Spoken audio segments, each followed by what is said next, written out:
On today's episode of My Big Fat Nigerian Wedding. So now that we were all wrapped up with glam, I had to take some photos with my mom. My friends now came to the hotel to get content and take pictures, and it was time to sew me into this dress. Yes, I said sew me in. This part of the wedding process was so stressful because at this point, the church has already started and my phone is blowing up. I'm talking about my aunties, my uncles, the priest himself was literally calling me at this point in time. But did you see me break a sweat? No, because I told myself no matter what, I'm not gonna stress.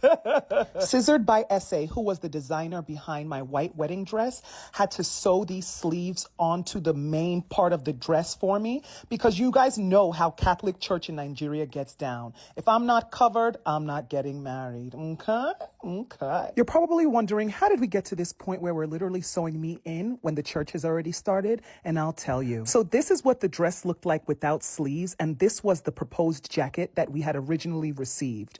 Once we received it, we realized there were a lot of issues with it. So my bridal stylist, the luxe banker, took it upon herself to completely reimagine the way that I could cover up and be suitable for church while still looking beautiful. I mean, just look at the difference between what they had originally given me and what they're sewing on me now. I mean, like the luxe banker literally went above and beyond to make sure that I looked beautiful that day, to the point where the lead designer, SA, literally had to fly back from Sierra Leone with only a couple of hours notice just to create these sleeves and attach me to them on the morning of my wedding. So if you're an upcoming bride, do yourself a favor and hire the luxe banker. She goes above and beyond for her clients. Okay. And with all the craziness of the day, I needed to back out my Bible and read my Psalm 91. It's the only thing that gives me comfort and calms me down in moments of chaos, anxiety, or stress. My favorite verse is verse 14. Those who love me, I will deliver. I will protect those who know my name. One thing about me, I'm gonna chew some gum.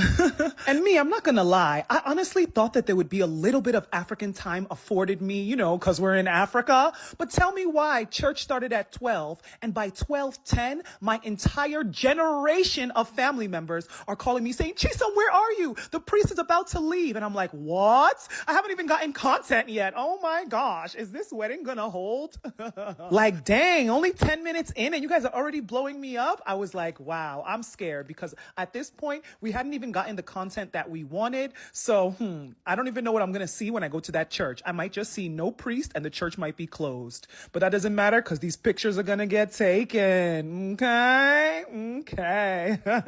And you would think it would be the fear of my mom calling or the fear of the priest calling that would get me to hurry up and get out the door. But no, it was the call from my uncle who promised me an oil vessel that made me feel like, oh my goodness, I cannot let this man down. My wealth and future prosperity depends on it. So we end up making our way from the door to the hallway to another hallway, you know, progressively heading towards the car.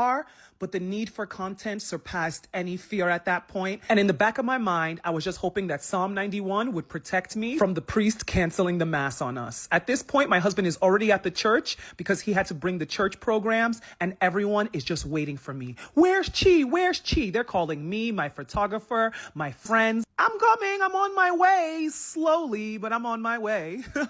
By the time we made it to the elevator, it was about 12:45 and my media team still wanted more content. Oh my gosh, how did I agree to this? In the back of my mind, I was like, please don't cancel the mass. And I hope my slight tardiness doesn't affect my uncle wanting to give me that oil vessel.